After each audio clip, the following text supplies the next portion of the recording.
इस रिएक्शन में क्या है, ये कहता है कि 2a, इंग्लिश में है कोई दिक्कत नहीं आएगी, 2a, और इसमें क्या है बेटा, 2a प्लस क्या है, plus b is equal to c plus D. ठीक है ना। और इसमें क्या है, 300 केल्विन टेम्परेचर दिया हमने इसको, और ये कुछ ऑब्जर्वेशन किए, यहाँ पर हमने कुछ देखा। तो ये इसके बाद हम देखते हैं क्या क्या कंडीशन है। जैसे पहले कंडीशन में क्या था कि जो एक था, एक की जो सांद्रता थी, ये थी 0.01 मोल पर लीटर। ठीक है ना, 0.01 मोल पर लीटर था। बी की जो सांद्रता थी स्टार्टिंग में, वो थी 0.1 मोल पर लीटर। ठीक है ना। तो इसका जो इनिशियल रेट आया, जो अभिक्रिया का प्रारंभिक वेग आया, है ना, वो आया 6 × 10⁻³ ठीक है ना। अब वो क्या कहता है कि यदि पहले वाले में परिवर्तन कर दिया जाए, जो पहला हमारे पास क्या है अभिकारक है, उसमें परिवर्तन कर दिया जाए, तो देखो पहले था 0.1 दोनों कंडीशन में। अब यहां पर क्या किया गया, ये किया गया 0.4, यहां पर परिवर्तन किया गया। ठीक है ना।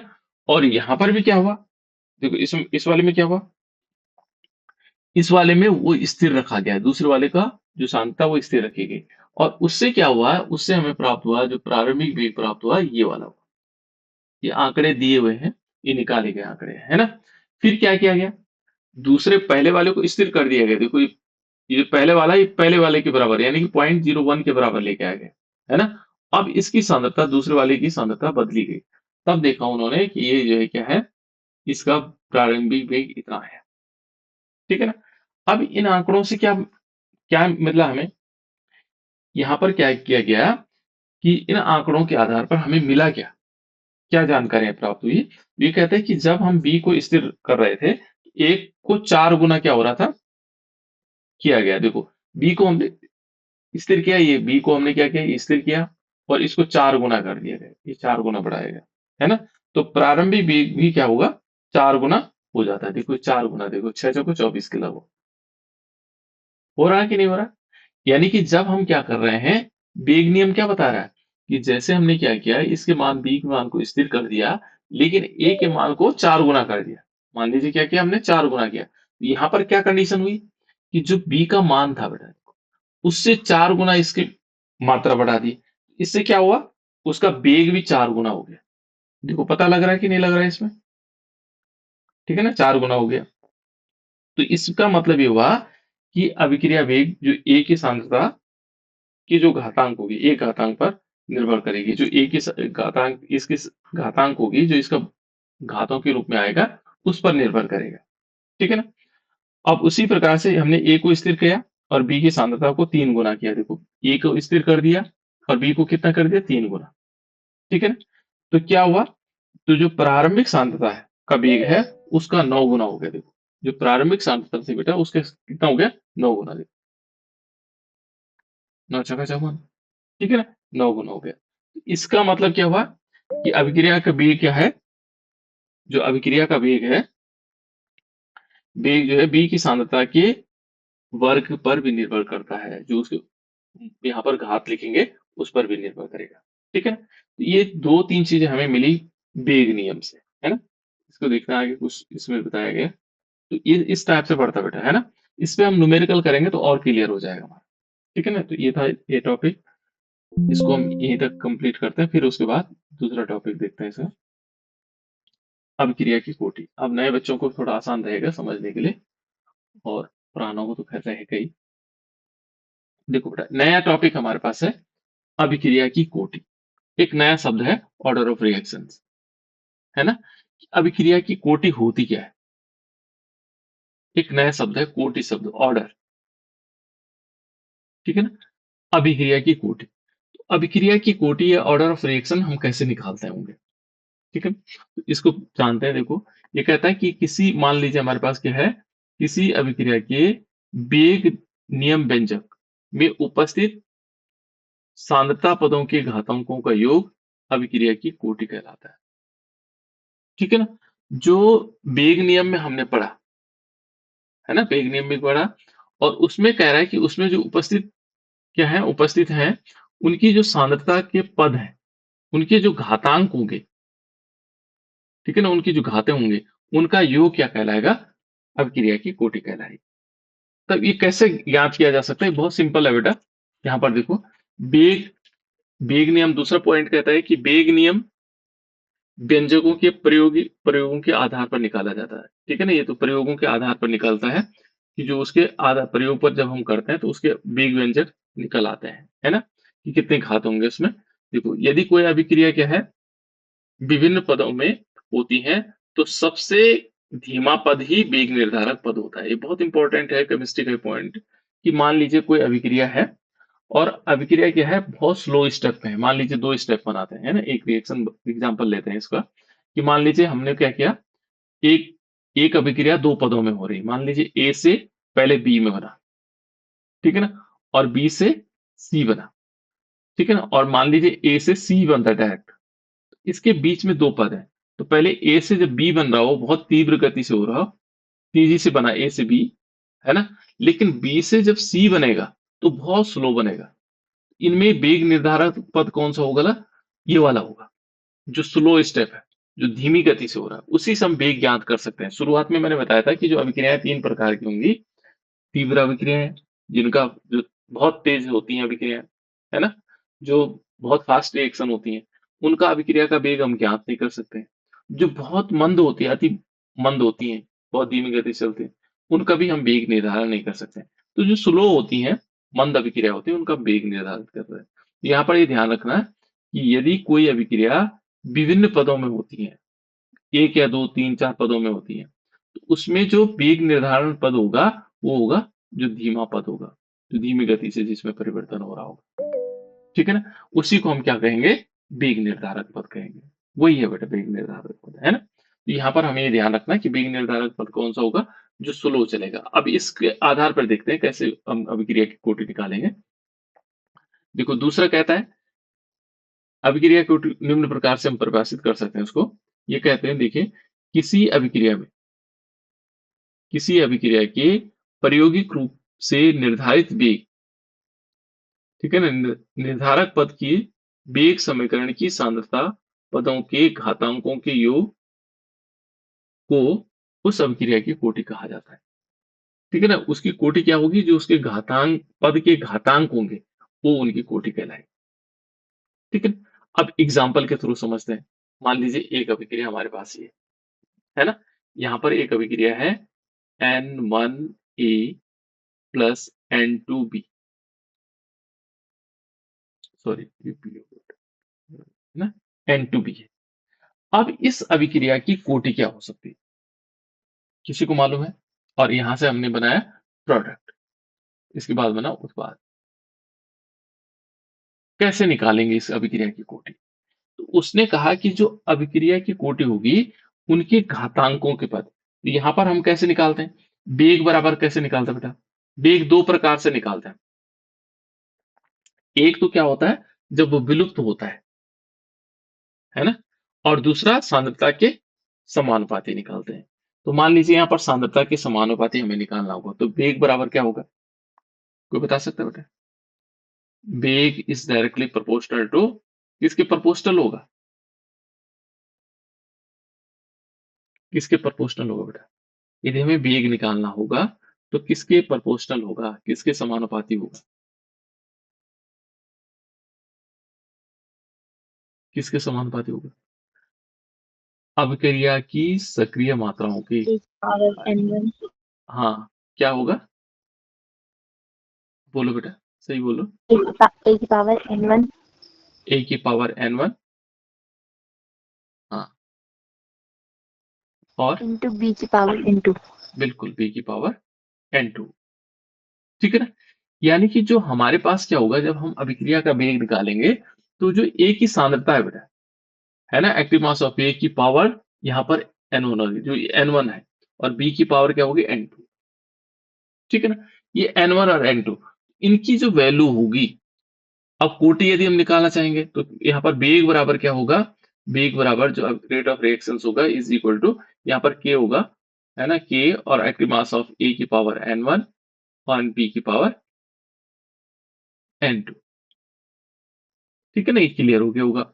अब यदि हमें कोटि निकालनी होगी तो कोटि बराबर क्या होगा, कोटि हम कैसे निकाल लेंगे, कोटि बराबर किस प्रकार से आएगा, कोटि यानी कि ऑर्डर ऑफ रिएक्शंस क्या होगा, ये होगा N1 प्लस N2, इन दोनों को जोड़ देंगे तो वो उसकी कोटि कहलाएगी। उसके पद जो घातांक के पद हैं, देखो ये हम पहले वाले इसमें जाते हैं, ये कहता है किसी अभिक्रिया के प्रायोगिक रूप से, जो प्रायोगिक रूप में हमने लिया, वेग निर्धारक, देखो निर्धारक वेग, निर्धारक पद के वेग समीकरण की सांद्रताओं, देखो यहाँ पर में सांद्रताओं, सांद्रता पदों के घातांकों का योग, जो उसके सांद्रता पद होंगे उनके घातांकों के योग को हम क्या कहते हैं, कोटि कहते हैं। उसके जो सांद्रता के पद होंगे उनकी जो घात होंगी उसका जो योग होगा वो क्या कहलाएगी, अभिक्रिया की कोटि कहलाएगी। यहाँ पर जो क्या होंगे, इनके इनका योग होगा, वो क्या, वो कहलाएगा हमारे पास अभिक्रिया की कोटि, है ना। अब एक एग्जाम्पल के तौर पर हम लेते हैं, ये तो वैसे एग्जाम्पल था जिसमें नंबर नहीं था, ठीक है। मान लीजिए हम एक अभिक्रिया लेते हैं, यह है N2 को 5 से ले, चलिए एक अभिक्रिया पहले ऐसे देखते हैं। देखो यहाँ पर हमने लिया अ,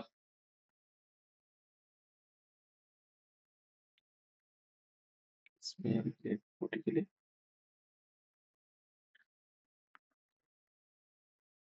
चलो इसमें देते हैं, है ना, ये सही है। जैसे देखो इसमें लिखते हैं H2 प्लस Br2 और इज इक्वल टू 2HBr। इसमें अभिक्रिया की कोटि क्या होगी,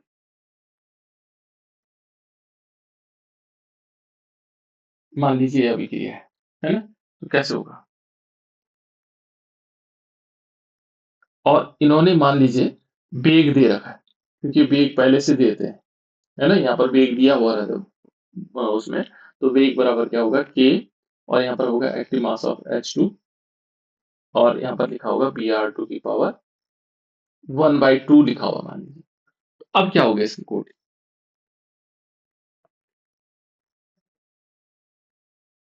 इसमें अभिक्रिया की कोटि क्या हो, क्या होनी चाहिए बेटा,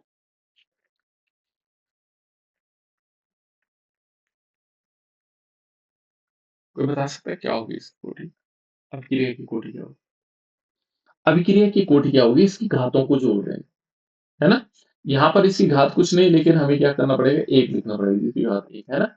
यहाँ पर अभिक्रिया की कोटि होगी 1 प्लस 1/2, यानी कि हम इसको 1.5 भी कह सकते हैं, या ये सब लिख सकते हैं, एक से बटे 2 भी लिख सकते हैं, ठीक है ना। ये है इसकी कोटि, अभिक्रिया की कोटि, ठीक है। अलग अलग यहाँ पर ये क्या होते हैं, पॉइंट्स के रूप में भी कोटि निकाली जा सकती है, ठीक है ना, डेसिमल में भी निकाला जा सकती है, तो कोटि अलग अलग प्रकार से निकालते हैं। तो यहाँ पर ये समझ में आ गया होगा, किसी अभिक्रिया के प्रायोगिक रूप से यदि वेग निर्धारक पद की जो वेग समीकरण होगी, उसमें जो सांद्रता पदों का जो घातांक, जो पदों का जो घातांकों का योग होगा, उस अभिक्रिया की क्या कहलाएगी, कोटि कहलाएगी, ठीक है ना। तो यहाँ पर कोटि हम सिंपल उसके जो घातांक हो सकते हैं उनको हम कोटि कह सकते हैं। अब अभिक्रिया की कोटि से यदि हम समझे, है ना, तो अभिक्रिया की कोटि यदि देखो बेटा, तो कुछ चीजें इसमें इंपॉर्टेंट है। एक तो ये क्या होती है, अभिक्रिया की कोटि शून्य भी हो सकती है, अभिक्रिया की कोटि क्या हो सकती है, शून्य भी हो सकती है। पहले एक ध्यान रखना है, जो अभिक्रिया की कोटि है, इसका जो x प्लस वाई की जो वैल्यू होगी, x प्लस वाई की जो वैल्यू होगी, वो क्या हो सकती है, शून्य, एक, दो, तीन भी हो सकती है, शून्य भी हो सकती है, एक भी हो सकता है, दो भी हो सकता है, तीन भी हो सकता है, चार भी हो सकता है, और डैश डैश आगे भी चल सकता है, और भिन्नात्मक भी हो सकती है, ठीक है ना, भिन्नात्मक भी हो सकती है। तो अभिक्रिया की कोटि क्या हो सकती है, शून्य भी हो सकती है। ये मेन डिपेंड करता है कि जो अभिकारक पदार्थ है उसकी सांद्रता में यदि परिवर्तन होगा, एक अणु में परिवर्तन होगा, तो प्रथम कोटि की हो जाएगी। किसी भी अणु में सांद्रता परिवर्तन नहीं हो रहा है, तो तब क्या होगा, तब वो शून्य कोटि की अभिक्रिया हो जाएगी। भले रिएक्शन पूरी हो रही है, लेकिन वो क्या हो रहा है, उसमें कोई भी अभिक्रिया नहीं हो पा रही। एक एग्जाम्पल के तौर पर हम लेते हैं, ये जो एग्जाम्पल यहाँ पे लिया है, जैसे ये देखो N2O5 N2O5 है ना, इसका तापीय विघटन हुआ, यानी कि इसको हम क्या कर रहे हैं, थर्मल डिकम्पोजिशन कर रहे हैं।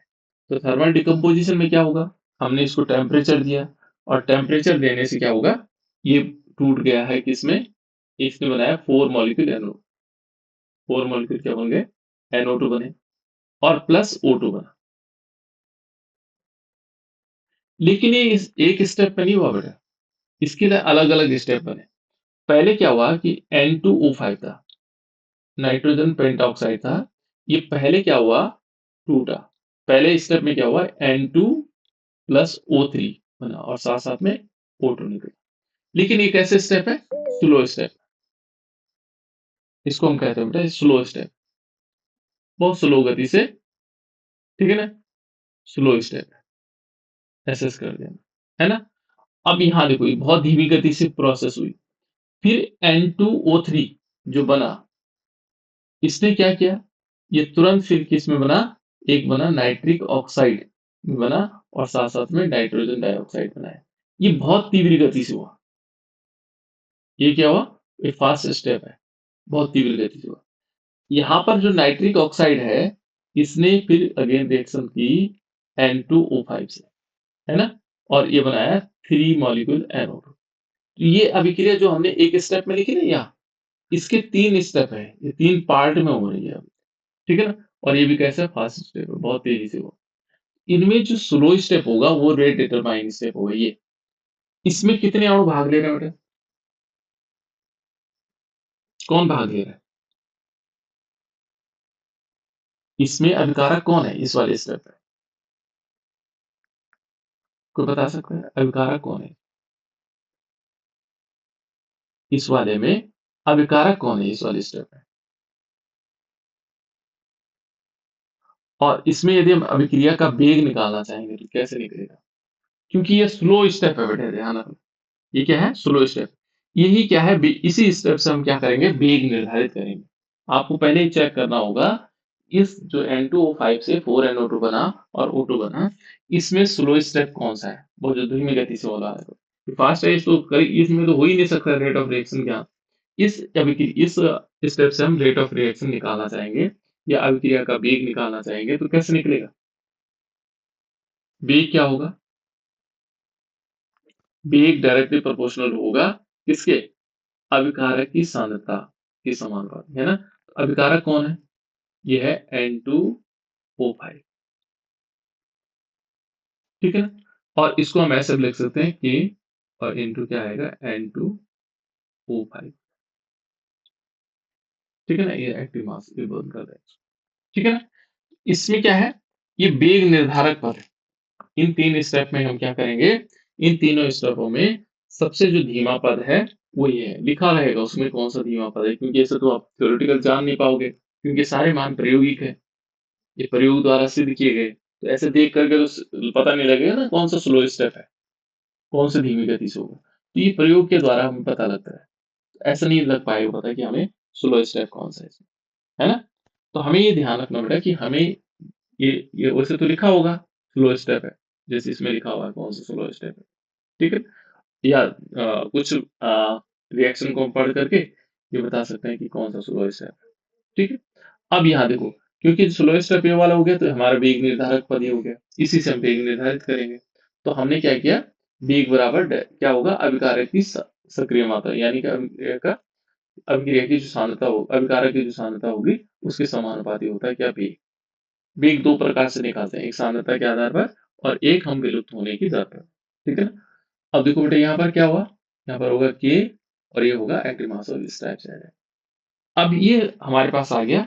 अब इसमें देखो कितने, ये कोटि कौन सी होगी इसकी, कौन सी कोटि की अभिक्रिया होगी इसमें,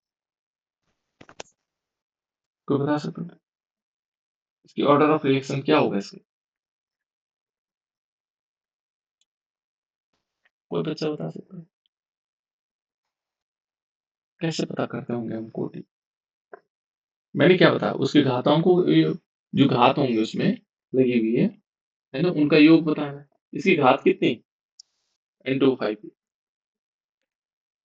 एक। एक है ना। तो इसकी कोटि क्या होगी? Very good. देखो यहाँ पर क्या आना चाहिए? प्रथम कोटि। हाँ, ये देखो यहाँ पर आएगा, यहाँ आएगा N2O5 और इसकी घात कुछ नहीं है तो इसका मतलब 1 है ना? इसकी घात 1 है तो इस कोटि कौन सी हो जाएगी? प्रथम कोटि, है ना? इससे हमें पता लगे ये प्रथम कोटि की अभिक्रिया है। पहले हमने देखा स्लो स्टेप कौन सा है, स्लो स्टेप हमें पता लग गया।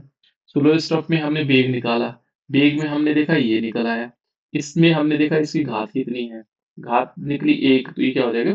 प्रथम कोटि की अभिक्रिया है ना? प्रथम कोटि या फर्स्ट ऑर्डर रिएक्शन है ना? प्रथम कोटि की अभिक्रिया। इसमें थोड़ा हैंड राइटिंग ऐसी आई हुई है ना? ये हो गया। दूसरा एक और रिएक्शन देता है ना, तो यहाँ पर देखते हैं इसमें क्या होगा। एक अभिक्रिया दी हुई, अब थोड़ा सा आप लोग प्रैक्टिस करेंगे इसमें, है ना? देखो हमने लिखा NH4 अमोनियम नाइट्रेट, NH4NO2, ठीक है ना? और इससे बना N2, sorry N2 plus 2 molecule H2। बताओ बेटा इसका कैसे निकालें हम? अभिक्रिया कोटि कैसे निकालेंगे?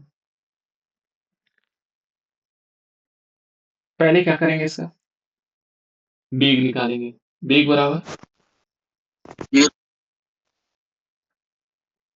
बताओ बेटा बेग कैसे निकालेंगे?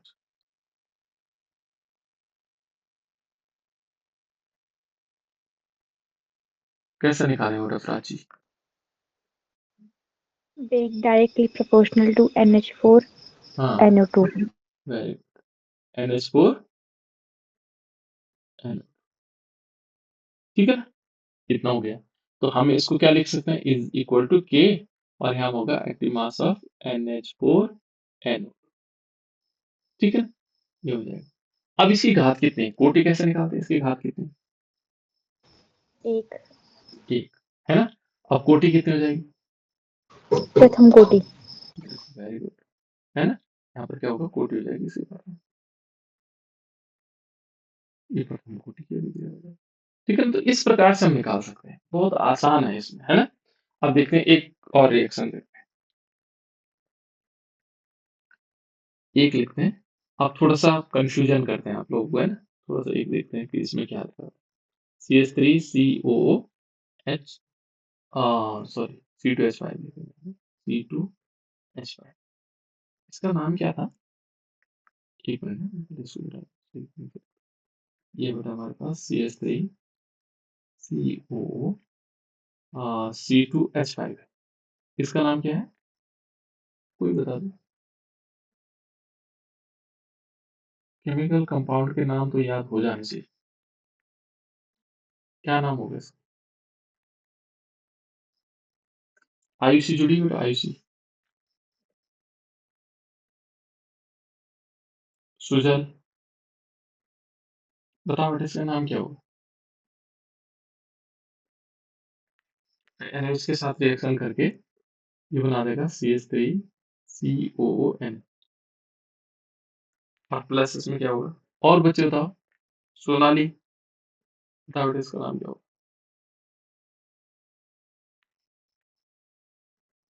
सुम, एथेनॉल। हाँ बोल बेटा क्या होगा?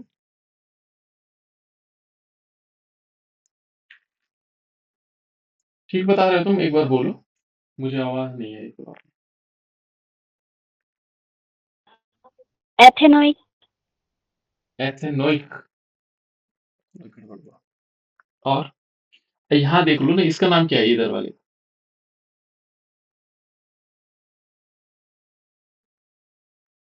मैंने क्या बताया था? इतने का नाम बताया था तुम्हें,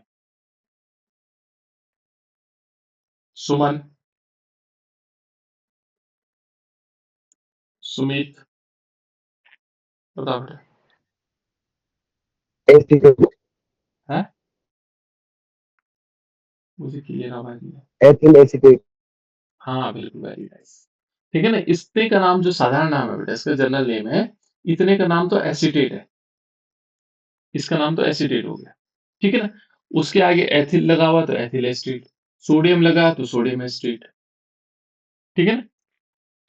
और जब हम क्या करवाते हैं, एथिल एसिड की NaOH के साथ रिएक्शन करवाते हैं, है ना, एथिल एसिड की NaOH के साथ रिएक्शन करवाते हैं, तो हमारे पास बनेगा, क्या बनेगा, सोडियम एसिड बनेगा और साथ साथ में एथेनॉल बनेगा, है ना, एथेनॉल या एथिल अल्कोहल बोलते हैं इसको, एथाइल अल्कोहल, है ना।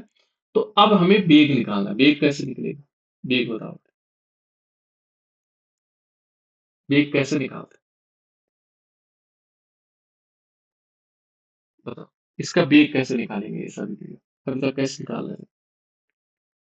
जब तक तो एक था तो तब तक एक का निकाल रहे थे, अब दो हो गए, यहाँ पर दो मॉलिक्यूल हो गए ना, एक ये हो गया और एक ये हो गया, दो हो गए। अब कैसे निकाला जाए, कोई बता सकता है। मैंने पहले ही बताया आपको, गलती होगी तो कोई दिक्कत नहीं, इतनी बड़ी बात नहीं हो जाएगी, है ना, गलत होगा कोई बात नहीं, सीखने का मौका मिलेगा, बताओ कोई बताओ, बेग कैसे निकालें,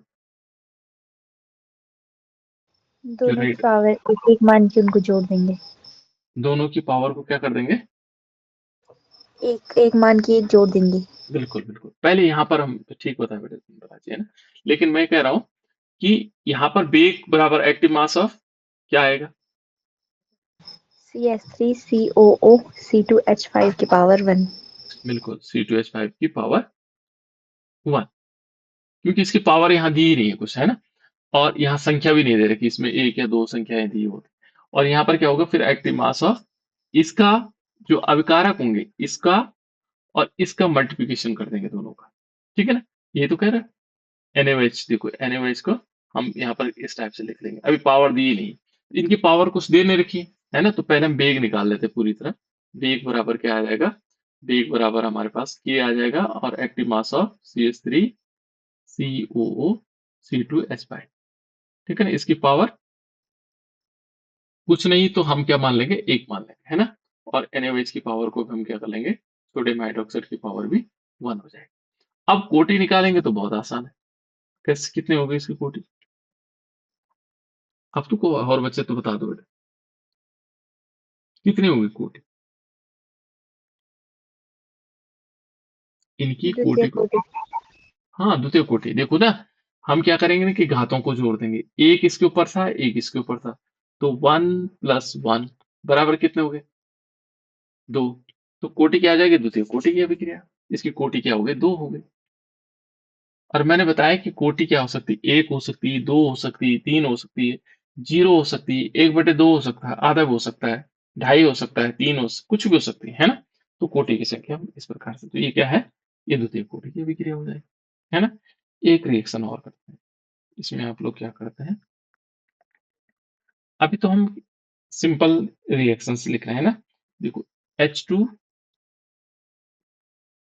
+ I2 और इज इक्वल टू, हमने लिखा 2HI, बताओ बेटा कैसे हो, क्या हो सकता है इसका, पहले बेग निकालो, फिर उसके बाद कोटि निकाल लेना, जल्दी बताओ बेग बराबर, अब और बच्चे बता सकते हो बेटा, इतना तो समझ आ जाना चाहिए आप तक, माइक ऑन करके आप लोग बता सकते हो, बेग डायरेक्टली प्रोपोर्शनल टू, किसके प्रोपोर्शनल होगा,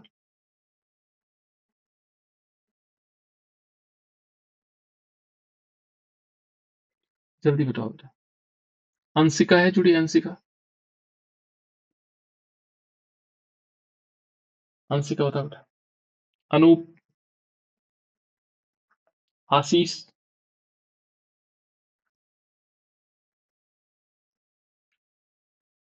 बताओ बेटा, प्रियांशी,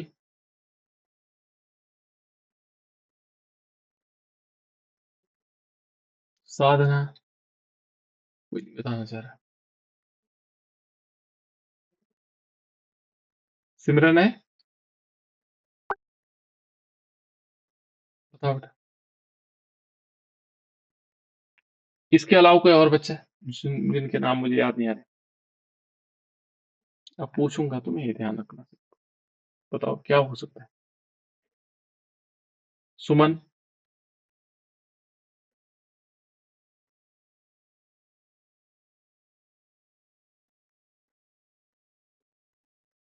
किसी को, सुमित तुम बताओ बेटा, ये अभी तक तो बताया मैंने। एक्टिव मास ऑफ हाँ very good. Active mass of, active mass of H2 हाँ, into hmm, active mass of I2। Right, very good. ठीक है ना। H2 और I2 का एक्टिव मास का मल्टीप्लाई कर देना है। जो यहाँ अभिकारक है उनका एक्टिव मास का मल्टीप्लिकेशन कर देना है। ठीक है ना। और ये बराबर हमारे पास क्या आएगा, यहाँ पर K आएगा और यहाँ आएगा H2, H2 और I2 को हमने ऐसे लिखा। ये प्रैक्टिस हो रही है आपकी, है ना। तो हमें कोटि निकालनी, तो इनकी घात कुछ है नहीं, तो इनकी घात एक एक मान लेते हैं, है ना। तो इसकी कोटि कितनी आ जाएगी, इसकी कोटि आ जाएगी 1+1 बराबर कितना आ जाएगा 2। ये द्वितीय कोटि की होती है ना। अब इस प्रकार से हम निकाल सकते हैं बेटा कोटि, है ना, कि कैसे कैसे कोटि आ सकती है। अब एक और रिएक्शन लिख रहा हूँ, ठीक है, थोड़ा आगे और बढ़ते हैं। देखो अभी तक आप लोगों को समझ में नहीं आया। FeCl3 plus SnCl2 is equals to 2 molecule FeCl2 plus SnCl4। ठीक है ना, SnCl4। लेकिन यहां पर दो है, इसमें क्या है, दो है, बताओ। अब अभिक्रिया की को पहले वेग निकालो इसका। अभिक्रिया का वेग अभिकारक की सांद्रताओं के समानुपाती होता है, सीधे मान के चलो। अब निकालो बेटा इसका वेग। ये क्वेश्चन आता है एक, कभी 1 नंबर में, कभी आधा नंबर में। अभिक्रिया की कोटि निकालने के, बताओ बेटा। सर वेग वो प्रोपोर्शनल टू सर 2FeD3 हाँ, फिर एक्टिव मास हाँ, फिर SnL32 हाँ, सर फिर K वेरी गुड। फिर चलो एक्टिव मास ठीक है, हिमांशु कुछ बता रहा है, बहुत बढ़िया। ठीक है बेटा, चलो तुम कुछ तो समझे, और बच्चे बताओ बेटा। ठीक है, ठीक है हिमांशु, बढ़िया, मैं समझ गया तुम क्या कहना चाह रहे हो। और बच्चे बताओ, देख लो हिमांशु ने भी समझ गया तुम तो। हमें इन दोनों की सांद्रता का गुणा करना है भाई, इतने का गुणा करना है। तो बताओ, कैलाश तो बता बेटा। करण, अच्छा कैलाश बता। एक्टिव मास हम्म, FeCl3 हाँ, FeCl3 इंटू हम्म, एक्टिव मास हम्म, SnCl2 इतना ही ना, और कुछ देखो गलत तो नहीं हो रखा कहीं, गौतम। Is equal to K। हाँ वो तो खैर ठीक हो जाएगा, पहले यहाँ देखो बेटा, कुछ गड़ इक्वल टू हाँ, एक्टिव मास फॉर FeD3 नहीं यहाँ बताओ, weak है weak ये सही है गलत है, यहाँ बताओ बेटा। सर इसके आगे is equal to 2FeCl2 plus SnCl4 कहाँ है यहाँ, आगे सर जी। ना, और बताओ बेटा। फिर FeCl3 की घात 2 होगी। हाँ बिल्कुल राइट, ये मैं जानना चाह रहा था। देखो यहाँ पर क्या होता है कि जो ये संख्याएं होगी, FeCl3 है, इसमें FeCl active mass of FeCl3 हो गया। लेकिन हमें क्या करना है, जो संख्याएं यहाँ पहले होंगी वो घातों के रूप में आई। ठीक है ना, जो जैसे माने 2 मॉलिक्यूल है, ये पहले लिखे हुए 2 मॉलिक्यूल नंबर, यहाँ यदि और कुछ होता, 4 होता, तो ये 4 घात में आती, है ना। लेकिन यहाँ पर क्या है, 2 मॉलिक्यूल FeCl3, उसकी पावर 2 हो जाएगी, और इनटू क्या आएगा, SnCl2, active mass of SnCl2, और उसकी घात कुछ भी नहीं होगी क्योंकि यहाँ पर कुछ नहीं दिया हुआ है। तो अब हमें क्या करना है, इज इक्वल टू K, और यहाँ पर क्या आएगा, एक्टिव मास ऑफ FeCl3, और इसकी पावर होगी 2, एंड यहाँ पर क्या आ जाएगा, SnCl2, और इसकी पावर कितनी हो जाएगी, 1। अब हमें कोटि निकालनी है, तो कोटि कैसे निकल आएगी, कोटि बराबर हमारे पास आएगा, देखो कितना आना चाहिए, अब तो आ ही जाना चाहिए, बताओ। सर 3 + 2 3 कहाँ से है बेटा? 3 कहाँ दिखाई दे रहा है तुम्हें? अच्छा, 3 + 2, ये वाले जोड़ रहे हो, ये वाले ना। बढ़िया, एक नया तरीका। और कोई बताओ बेटा। सर 3, हाँ सर 2 सर + 1, हाँ, 2 + 1 होगा। 2 + 1 = 3। 3। हाँ हाँ, नितिन बोल रहा क्या? ठीक। अब देखो बेटा, सिंपल, यहाँ ये नीचे वाली संख्या नहीं जोड़नी। करण इनको जोड़ रहा है ना, इनको नहीं जोड़ना है। यहाँ जो घात के रूप में लिखी हुई, ऊपर पावर में लिखी हुई है, तो हमने क्या करना है, 2 + 1 और = 3 हो जाएगा। तो इसकी तृतीय कोटि की अभिक्रिया होगी, है ना। इसकी कोटि हम निकालेंगे, थर्ड थर्ड ऑर्डर रिएक्शंस हो जाएंगे, है ना। इसका वेग व्यंजक वगैरह वगैरह भी बताएंगे आप लोगों को। पहले इसको थोड़ा और क्लियर कर लेते हैं। ये तो इस टाइप से हुआ। तो यहाँ पर तृतीय कोटि की अभिक्रिया, एक और देखते हैं कि इसकी अभिक्रिया की कोटि। ये जरूरी नहीं बेटा, देखो कुछ मान हमारे पास प्रायोगिक मान होते हैं, ठीक है ना। ये क्या होते हैं, जैसे हम संख्याएं लिख रहे हैं, ये जरूरी नहीं कि ऐसा होगा। मान लीजिए एक अभिक्रिया मैं दे रहा हूं आप लोगों के पास, कि यहाँ पर क्या हुआ, H2 और प्लस Br2 है ना। ये रिएक्शन मैंने अभी करवाई थी थोड़ी देर पहले, और 2HBr हुआ। तो जब उन्होंने हाइड्रोजन ब्रोमाइड, जब इसका प्रयोग किया गया, तो उसमें मालूम बेग कैसे निकल आया। बेग इज डायरेक्टली प्रोपोर्शनल टू, होना तो क्या चाहिए, एक्टिव मास। अभी तक तो हम ऐसे पढ़ रहे थे, एक्टिव मास ऑफ H2 और प्लस इनटू क्या आ जाएगा यहाँ पर, एक्टिव मास ऑफ Br2। लेकिन इस Br2 में क्या हुआ, इसकी पावर 1/2 हुई। ये इसका जस्ट आधा हुआ। जब इस अभिक्रिया को करवा रहे थे, प्रयोग में ये निकला, है ना। तो अब यहाँ पर क्योंकि वैसे तो Br2 की पावर कुछ नहीं होनी थी, जो अभी हम थ्योरेटिकल पढ़ा रहे थे आप लोगों को, तो हम क्या कर रहे थे, हमने हमारे हिसाब से बेग कैसे निकालना चाहिए था। बेग डायरेक्टली प्रोपोर्शनल टू क्या आएगा, H2 की पावर ए हो जाएगा और Br2 की पावर कुछ नहीं थी, है ना। ऐसा होना चाहिए। इस हिसाब से देखा जाए तो अभिक्रिया की कोटि क्या होगी, कि यहाँ पर आएगा H2 की पावर 1 हो गया और Br2 की पावर 1 हो गया, है ना। और यहाँ पर आना चाहिए था 2, द्वितीय कोटि की। लेकिन यहाँ पर ऐसा नहीं हुआ। उन्होंने जब प्रयोग के आधार पर देखा, तो उन्होंने क्या देखा कि इसकी पावर 1/2 आ रहा है। तो यहाँ पर वे क्या आएगा, के, और यहाँ पर क्योंकि क्या है, प्रायोगिक वैल्यू है, H2 और Br2 की पावर कितनी हो गई। पर हमें सीखने के लिए ये जानना जरूरी था कि हमें जो पहले किया उस हिसाब से। तो यहाँ पर क्या आएगा, 1, इसकी पावर 1 हो जाएगी, 1+½ तो ये कितना आ जाएगा, 1+½ = 1.5, ये 1.2। इसकी अभिक्रिया की कोटि क्या होगी, भिन्नात्मक होगी, ठीक है ना। इस प्रकार से भी निकल सकती है। अच्छा, एक और अभिक्रिया देता हूं, है ना। थोड़ा सोचने के लिए, देखो सोचने के मौका मिलता है इसमें। जैसे 2NH3 है बेटा, 2 मॉलिक्यूल NH3, और इज इक्वल्स टू क्या आएगा, प्लेटिनम लिया हमने Pt, और यहां पर क्या बना, N2+3H2। क्लियर। अब इसमें अभिक्रिया का वेग हम कैसे निकालते हैं,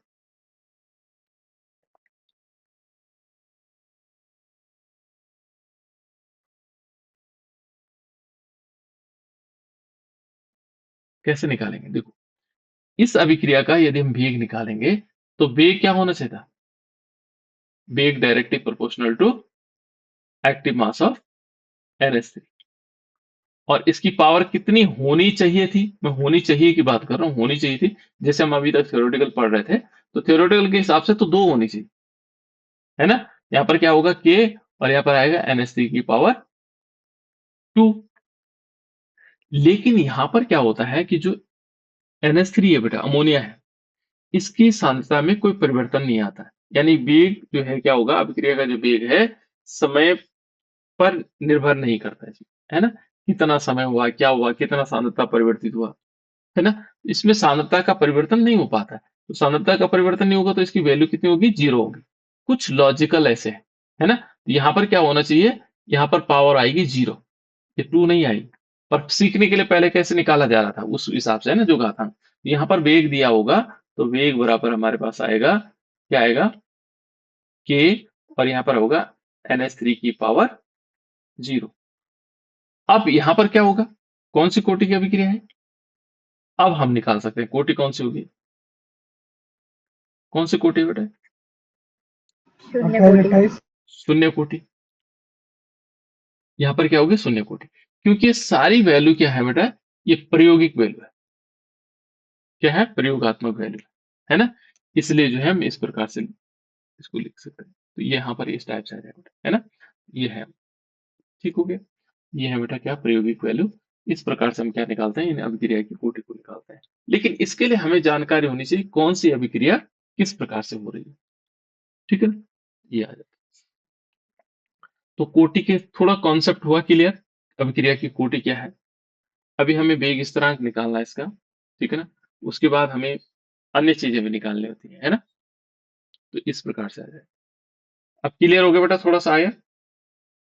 अब इसमें हमारे पास जो सिलेबस में है वो 3 प्रकार के हैं हमारे पास कोटियां, है ना। चलो इसमें एक देखते हैं, इसमें न्यूमेरिकल दिया हो।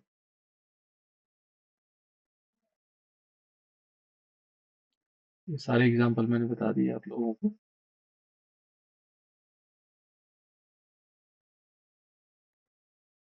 हाँ, ये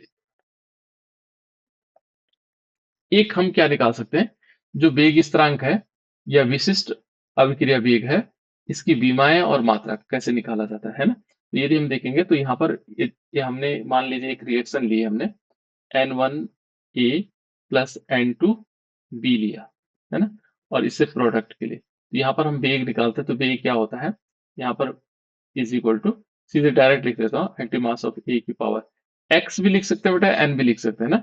एक्स भी लिख सकते हो, एक्स का मतलब जो वैल्यू इसमें दी हुई है यहाँ पर आएगी, और बी का वैल्यू हमारे पास वाई हो जाएगा, है ना। तो यहाँ पर जो हमारे पास आएगा वेग, यदि हम के निकालना चाहेंगे तो के बराबर क्या होगा? देखो यहाँ वेग तो दिया हुआ है, वेग के बटे में क्या आएगा? ये दोनों आ जाएंगे। तो यहाँ पर आएगा जो वेग है, वेग के बटे में क्या आ जाएगा? एक्टिव मास ऑफ ए की पावर एक्स और बी की पावर वाई।